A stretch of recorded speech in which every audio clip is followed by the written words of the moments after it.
Okay, in this podcast we're going to talk about heterogeneous equilibrium and doing calculations involving what's going on in equilibrium and when it's not in equilibrium. So everything we've been talking about so far, for the most part, we've been talking about what's happening with gases. I start with a gas reactant, I end up with gas product, and so that's a homogeneous equilibrium. We have heterogeneous equilibrium where we have products and reactants that are not in the same state.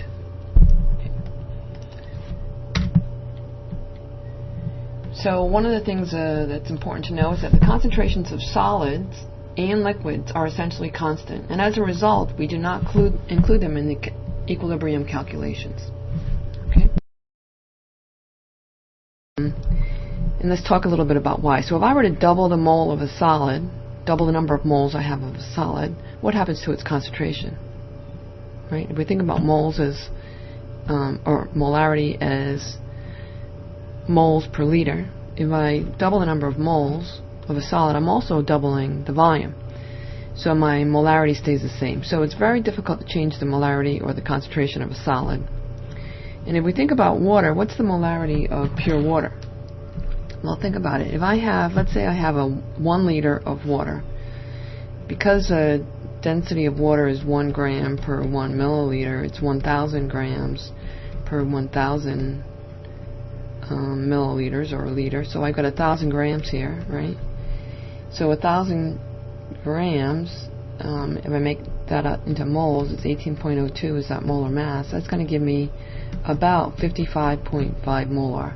So the molarity of water is huge and very difficult to change. So any kind of change we're going to have in the value of the molarity of water is going to be insignificant compared to what's happening with the other reactants or products.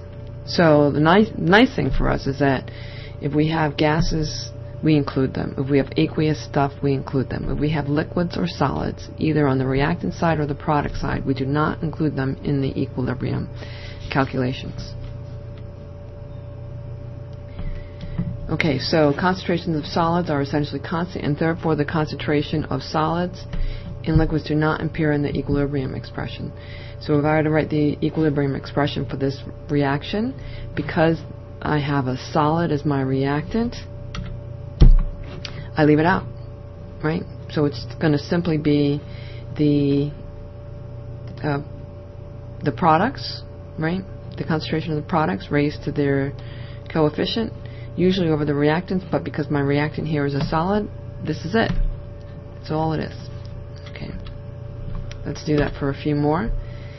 Alright, you want to write the equilibrium expression for these. Alright, so let's take a look at the first one. So my K sub C is going to be my products. Now, first thing I want to do here is cross off water. I'm not going to include water, so it's going to be carbon monoxide, and that's concentration of that raised to the 1, right? Over CO2 and H2, and there's no coefficients on those, so it's just going to be that. For this one, I'm not going to include tin 4 oxide, or let me see, tin here. So it's going to simply be CO2 squared because of that coefficient over carbon monoxide also squared, and that would be my Kc. Okay, so we just leave off the solids and the gases wherever they show up. Alright, so now we're going to talk about doing a variety of equilibrium calculations. So let's just go through an example. So here I have a closed system initially containing a certain molarity of hydrogen and iodide, and it's allowed to reach equilibrium. Okay, and the analysis of the equilibrium mixture shows that the concentration of hydrogen iodide is given, and we need to calculate the equilibrium constant. Okay, so I'm going to always read these questions very carefully. So the initial concentrations of my reactants are these. Okay, those are not my equilibrium concentrations. When we calculate equilibrium constant, we are doing that at the equilibrium concentration. So the only equilibrium concentration I have here is the one for my product, hydrogen iodide. Okay. So in order to solve problems like this, it sometimes helps to develop what's called a Rice table. Okay, so let's take a look at what that table would look like. So it's a way of organizing what information we know. So R stands for the reaction. We always start with a balanced reaction, right? H2 plus I2, and this gives me 2HI. Your initial quantities, which are often given to you, what change happens to those initial quantities and where they are at equilibrium. Okay, so if we look at this problem, we can organize our information. We know initially we have this much hydrogen, and that's what we put here. Okay, we know we have this much iodide, and that's what our initial quantity of iodide is. We know that initially we had no product, right? 0. And the other thing that this told us was that the hydrogen iodide concentration at equilibrium is this. Okay? So the first thing we can calculate is what happened to our change in hydrogen iodide, right? So if I went from 0 to 1.87 times 10 to the minus third, then it has increased by the same amount. Now, if I look at my balanced equation, I'm going to get 2 moles of hydrogen iodide for every 1 mole of iodide, or 1 molarity of iodide and 1 molar of hydrogen that I use, right? So if this is 2 times whatever these will produce, I'm just going to use x's. So this is 2x, and this would be 1x, and this would be 1x. So these get used minus 1x, minus 1x. And let's look at what those quantities would be. Whoops.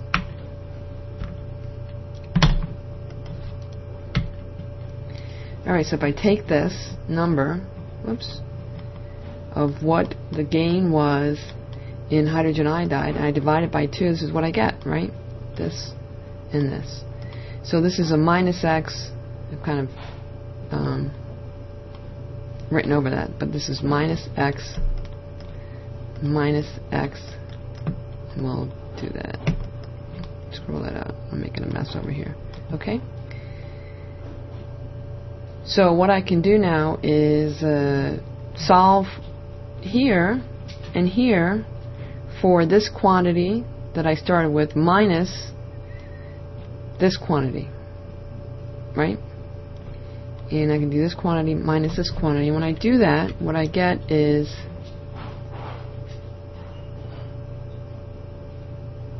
6.5 times 10 to the minus 5 for hydrogen, and I get 1.065 times 10 to the minus third for iodide. So my table is filled out, and now I can figure out my K sub C. And my K sub C is simply going to be, just like it always is, the hydrogen iodide raised to the 2 power over the concentration of hydrogen times the concentration of iodide. Okay, just like that. If I plug in the numbers, this is what they are. If I plug in I chug, this is what I get. And of course there are no units.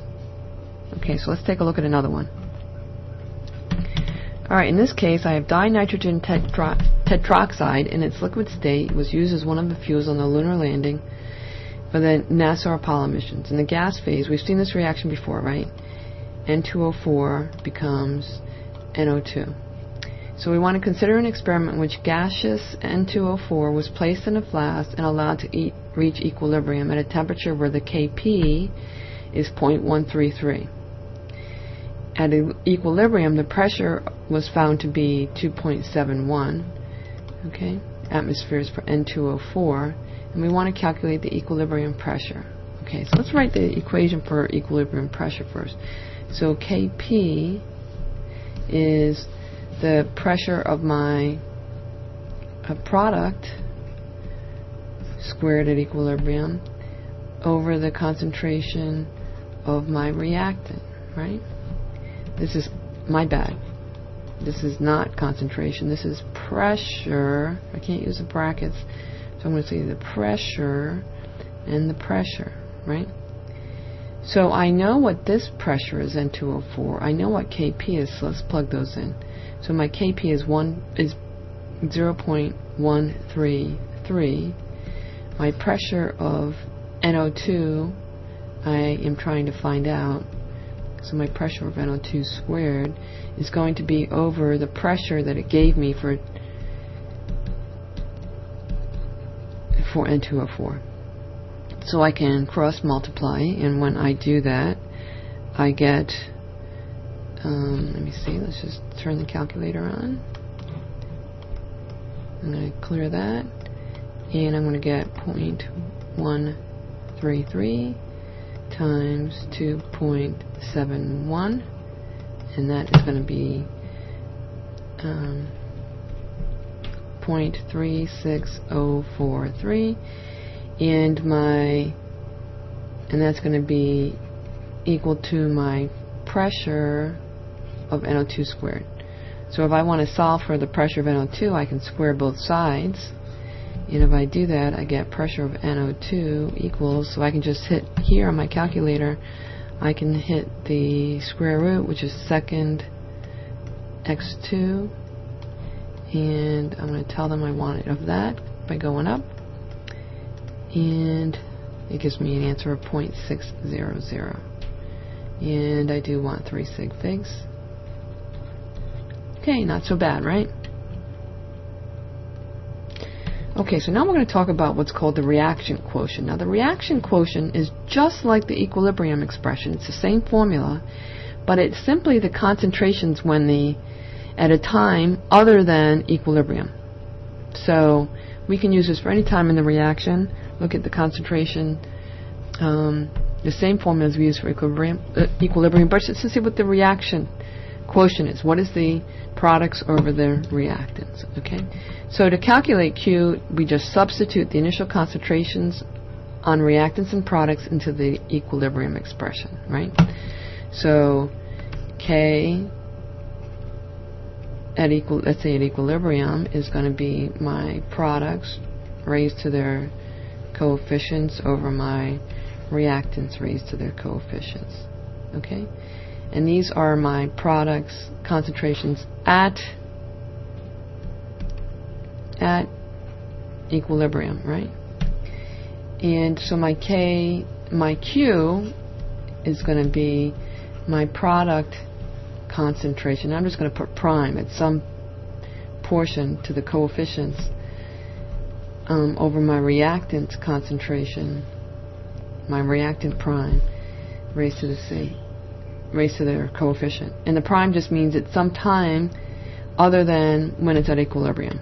Okay, so it's the same equation, just not done at equilibrium. So if I get Q, calculate Q, and it's the same as K, that means I'm at equilibrium. Okay, if my Q calculated equals my K, I'm at equilibrium. So let's take a look. What happens if my Q is larger than my K? If that happens, for both K and Q, we're talking about products over reactants, right? So this means I'm heavy on the product, right? So if I'm heavy on product, that means my Q is greater than my K, and I have gone to the right, shifted my equilibrium to the right, and I need to work backwards. I'm past the equilibrium point. On the other hand, if I have Q that is lower than K, that means that my products over reactants is heavy on the reactant side, which means my equation is, or my reaction is not at equilibrium yet, and it has to continue to go forward. Okay. Alright, so let's take a look at one. So here I have this equation, and what it's telling me, we want to predict what direction we'll proceed to reach equilibrium.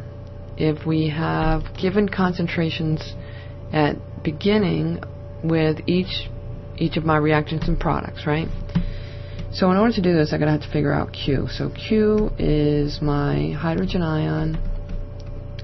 iodide concentration squared, right, over my hydrogen and iodide concentrations. And if I plug in what those numbers are, So 2 times 10 to the minus 2 is, so I've got in all cases 2 liters, so I've got to adjust my molarities, right? So 2 times 10 to the minus 2, which is just 0.02, right? And I'm going to divide it by 2 because I've got 2 liters, so it's going to be 0.01. 0.01 squared. Sometimes you got some of these in a multiple choice, and you're not going to have a calculator, so you need to be able to do some of this without a calculator if they're simple numbers. Okay, my concentration of hydrogen is 1 times 10 to the minus 2, which is 0.01. So if I divide that by 2, I'm going to get 0.005. That's down here. And my iodine is 3 times 10 to the minus 2. Okay, so that's going to be 0.03. Divide that by 2, and I'm going to get 0.015, right? And that's what's going to go here. Alright, so I'm going to 0.01 x squared.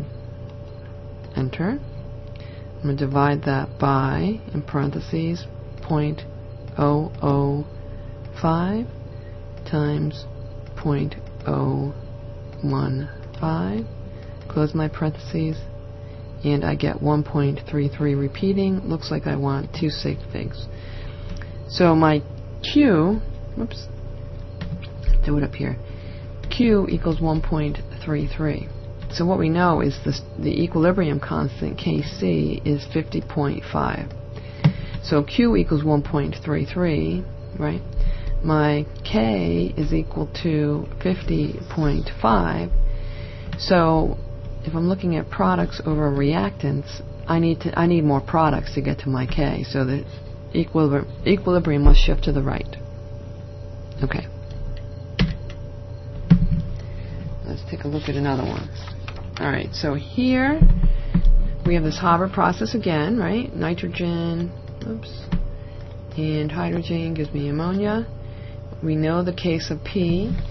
In the equilibrium mixture, we have a partial pressure of hydrogen, we have a partial pressure of nitrogen, and we want the partial pressure of ammonia. So this should be a pretty straightforward problem, because the case of P is simply the pressure of my product, and that's going to be squared because of the coefficient, over the pressure of my reactants, right? Nitrogen has a coefficient of 1, hydrogen has a coefficient of 3, right? So I can plug in the values, and alright, so what I know is Kp, right? Kp is, it told me right here, right? This should be an equal sign, by the way. Kp is 1.45 times 10 to the minus 5. I'm trying to find my pressure of ammonia, so I don't know that. But I do know the pressure of nitrogen, which is 0.432. And I do know the pressure of hydrogen is 0.928, and I have to cube that. Okay? So I can cross multiply this times these. Is going to give me my pressure of ammonia squared, right? Alright, so let's see if we can calculate this. Let's come back. So I've got 1.45 second EE negative 5 times, this is I think what I did wrong last time, is I'm going to over parenthesize 0.432 time, whoops, close my parentheses,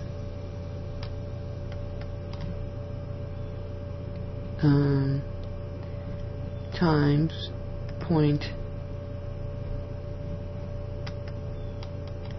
open parentheses 0.928 raised to the third, so caret 3, hit the right arrow to bring that down, and close parentheses again, and I get 5.01 times 10 to the minus 6.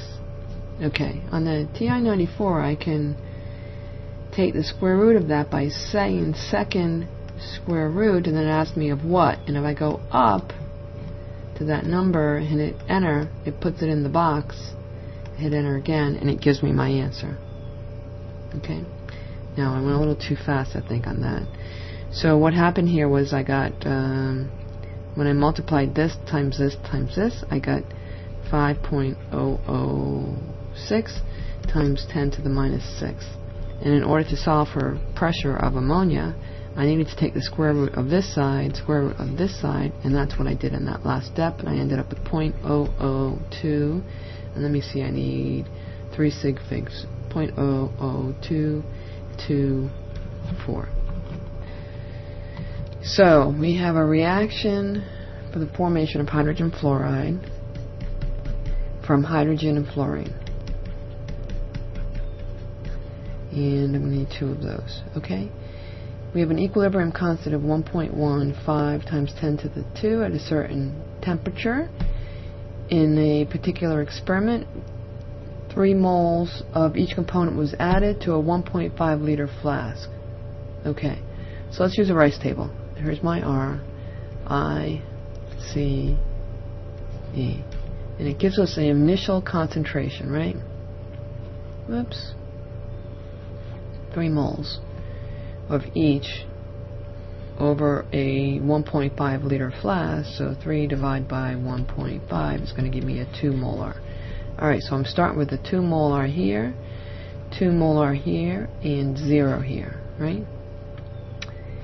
And let's see what else it gives us.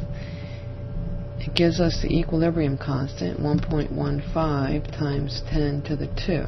With none of this, it looks like we have 2 molar of this too, each component, not just each reactant. Okay, so let's start by doing Q, figuring out where we are.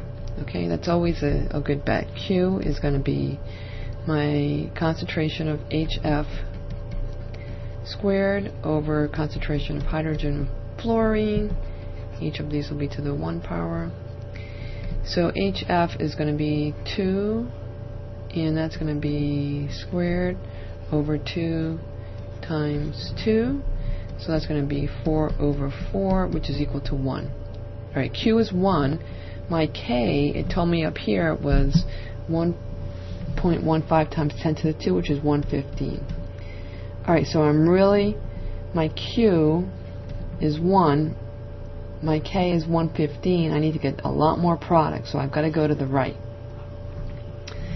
So what I can say is, let me see where my pen is. Okay, so I'm going to get 2 of these for every 1 of these and 1 of these I lose, right? So I can put the change that way. I can say I'm going to get plus 2x, I'm going to get minus x, and minus x. Okay? Make sense? So at equilibrium I have 2 minus x, 2 minus x, and 2 plus 2x. Alright, so and I know my equilibrium constant, which is this.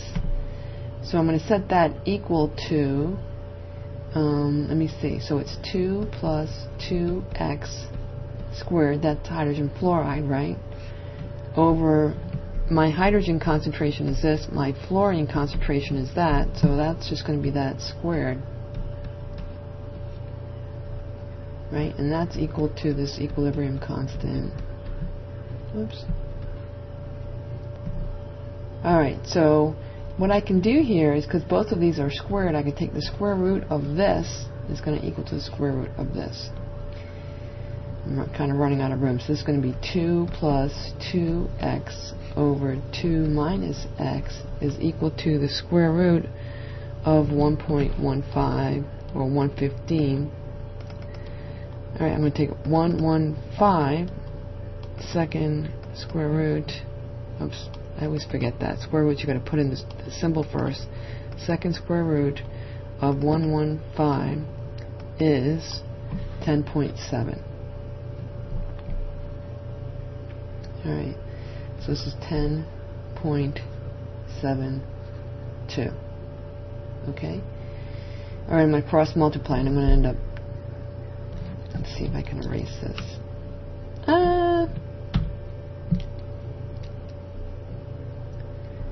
2 plus 2x equals 2 times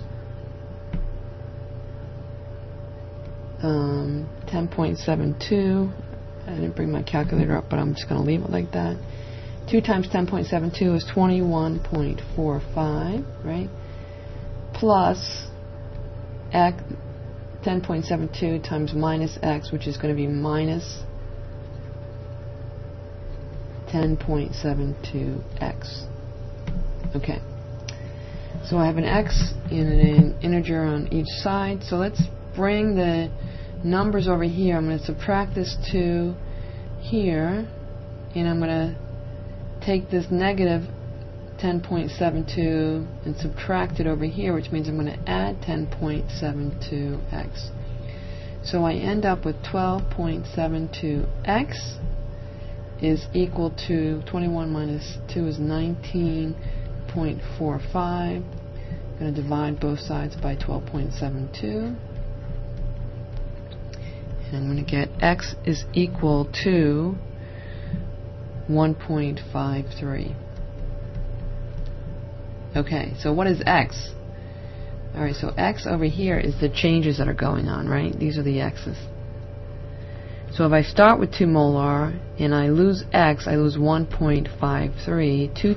2 minus 1.53 is going to be 0.472 molar. 2 minus 1.53 again is going to be 0.472 molar. And here I have 2m plus 2x. So it's going to be 2 plus 2 times 1.53, and that is going to be equal to 5.056. Okay? Actually, I'm going to want 5.06. Looks like I need 3 sigmas for all three. Okay, so that was a challenge. If you didn't follow some of it, go back and rewatch. Alright, so let's talk about the Chatelier's principle, and we've been talking a little bit about shifting the reaction to get to equilibrium. So that's really what the Chatelier's principle is. Alright, so what Le Chatelier, French scientist, said is if a system in equilibrium is disturbed by a change in temperature, pressure, concentration, the system will shift its equilibrium so as to counteract the effect of the disturbance. Okay, so what does that mean? Best analogy I can use here is one I got from Renee McCormick at the National Math and Science Initiative, but she uses one of milking a calf, right? So you've all, I'm sure, seen this on TV, if not in person, where the calf is born and the mother suddenly produces milk. And as the calf gets bigger, it needs more milk, and the mother, sort of miraculously produces more milk, until the point where the calf gets weaned and the calf starts drinking from the mother less, and again miraculously the mother stops producing the milk. If she didn't stop producing the milk, she would burst. Okay, so the Chatelier's principle is the same idea.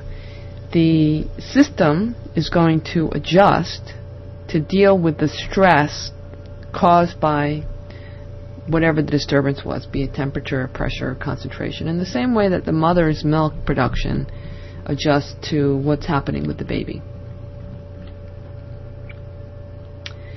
Alright, so we've talked about the Haber process, right? It's hydrogen and nitrogen. I need 3 of these, gives me ammonia, right? And as you can imagine, trying to get a good yield of ammonia is really important, because we said 40% of the world's food crop depends on ammonia being used to make fertilizer. Okay, so the process has to be efficient in giving me more ammonia. So if I have this reaction, it's important to get as much ammonia as I can. Okay, that's just Bobo. Okay, so if we were to add more hydrogen, what that does is it causes a stress, right? And that stress wants to remove that excess hydrogen. And in order to do that, it's got to make more ammonia. And in the process of making more ammonia, it also uses up more of the nitrogen, causing more production of the ammonia. So the hydrogen pressure comes back down, it gets consumed, the nitrogen pressure comes back down, and the ammonia gets increased. And this causes equilibrium to shift. So equilibrium first was marked right here, and now equilibrium is at a different position. And the relative concentrations of the three components, reactants and products, are shifted. So that's the way it works with the Chatelier. If you disrupt an equilibrium, it's going to cause the equilibrium to shift to deal with that disturbance. This is actually a schematic of the Haber process, and we're talking about shifting right or left. And when we talk about shifting right or left, we're talking about, remember this is really a two-headed arrow, is when we talk about shifting right means we go further towards the product. Shifting left means we go further towards the reactant. And I'm sorry, I have all sorts of interruptions here. Right, but the schematic, the production actually starts on the right and shifts over here to the left. And it's really important to pull the ammonia out as the ammonia gets produced, and it's done by refrigerating it, which liquefies it and allows it to drip out. The pulling of the ammonia out is a disturbance, right? And that disturbance causes the system to want more product in the system, and it's going to pull the reaction to the right, causing more ammonia. Okay? So let's talk about what happens when we change temperature. So we can think about temperature as heat as a reactant or a product. If we have an endothermic process, we are adding heat like it was a reactant.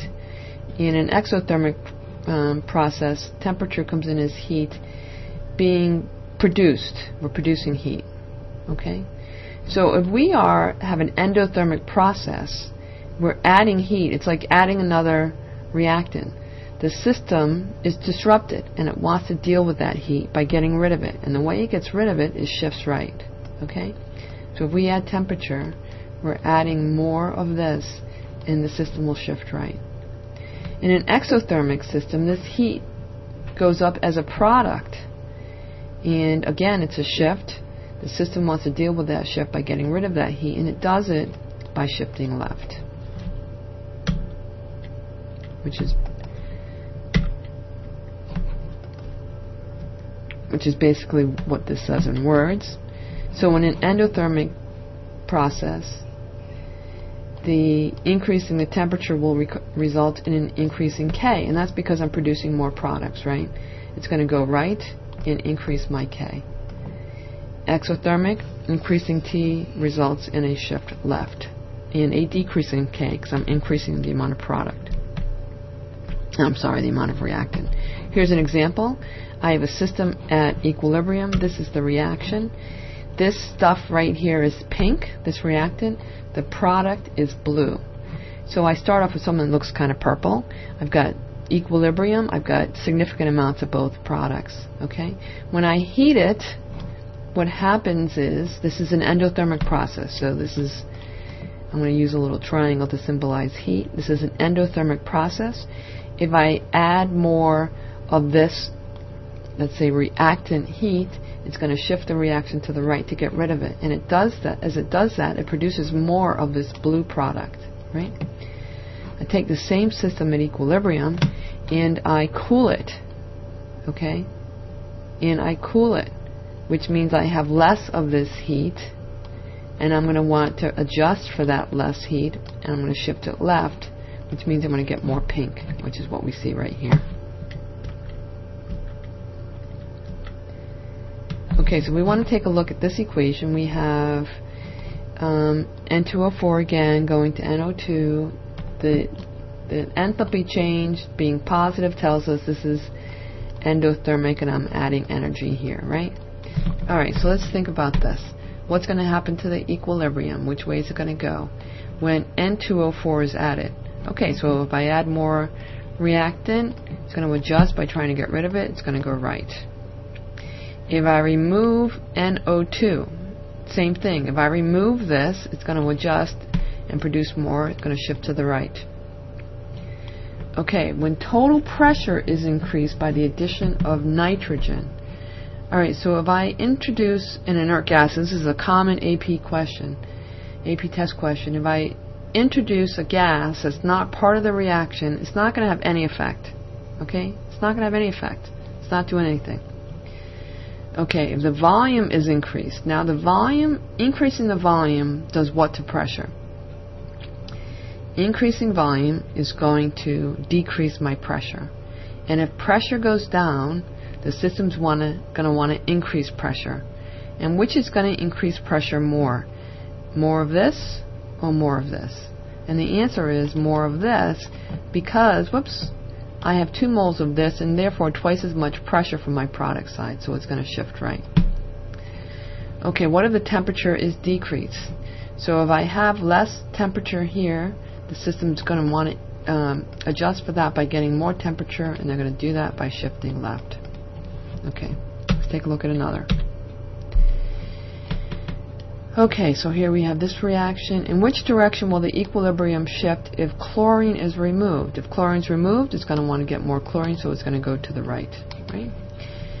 And let me see. B, if temperature is decreased. Again, this is endothermic, right? So I'm adding heat here. If temperature is decreased, it's going to go left to create more temperature. All right? If the volume of the system is reduced, so if I have lower volume, I have higher, the volume of the system is increased, which means my pressure goes down. And if my pressure goes down, I want it to go back up. And the way I get it to go back up is making more of this, because there's 2 moles for every 1 mole of reactant. And lastly, if PCl3 is added, it's going to want to get rid of it, and it's going to do that by going left. Alright, so let's take a look at this. Predict the direction of a shift in equilibrium in response to the following changes based on this reaction going on here. And this is not the right key, it looks like. Okay, so if I add carbon monoxide, I'm adding something here, it's going to want to get rid of it, so it's going to go this way. Okay, so it's going to go left. If I add or remove carbon or tetraarsenic hexoxide, this is kind of a trick question. This is not going to adjust, and that's because these are solids, right? And I'm not going to count them in what's happening in the equilibrium. They're not going to have any effect. They're not going to change the pressure, right? If I remove arsenic, okay, if I remove this, it's going to want more, and therefore it's going to shift right. Okay, I think we got 1 more of these. Alright, predict the shift in equilibrium that will occur when the volume is reduced. If I'm reducing volume, pressure is increasing, right? If I increase pressure, I'm going to want to decrease it, and I don't count the solid, so I want to decrease the pressure, so I'm going to shift right, because there are 4 moles here versus 6 moles here. Okay? Preparation of gaseous phosphorus pentachloride. Okay. So if I increase pressure, in order to reduce pressure, I want more product, because there's 1 mole versus 2, so it's going to go right. The reaction of phosphorus trichloride with ammonia. So let's make sure they're all gases. Okay. And alright, so nothing's going to happen here. If I reduce the volume and pressure goes up, there's really no way to reduce it, because I have 1 plus 3 or 4 moles on the left, 1 plus 3 or 4 moles on the right, so it's not going to have any effect. Okay. 1 more change here. Okay, for each of the following, predict how K changes as the temperature increases. Okay, so this is endothermic. It's a positive delta H, which means the temperature is over here. If I increase that temperature, it's going to go right. And if it goes right, I'm going to end up with, my K is products over reactants. So my product is going to go up, so my K will go up. Okay? Here, this is exothermic, so my heat is here. And if I increase the temperature, I'm increasing this, which means I want to shift left, which means I'm going to end up with more reactants, so my K is going to go down. Alright, last concept on this unit is the whole idea of catalyst. This is a common question you're going to get asked on the AP exam, and it's going to say something like, what impact does adding a catalyst have on either the equilibrium or the equilibrium constant or the equilibrium concentrations? Okay, and what a catalyst does, remember, is it lowers its activation energy. And in a system that's at equilibrium, that is going in both directions, reversible, it lowers the activation energy in both directions. Okay, so the answer to the question is what effect does a catalyst have, is it doesn't have an effect. Okay, equilibrium gets there faster, but the composition, relative composition of the amounts does not change. So it has no effect on the equilibrium constant. Okay, that's going to do it.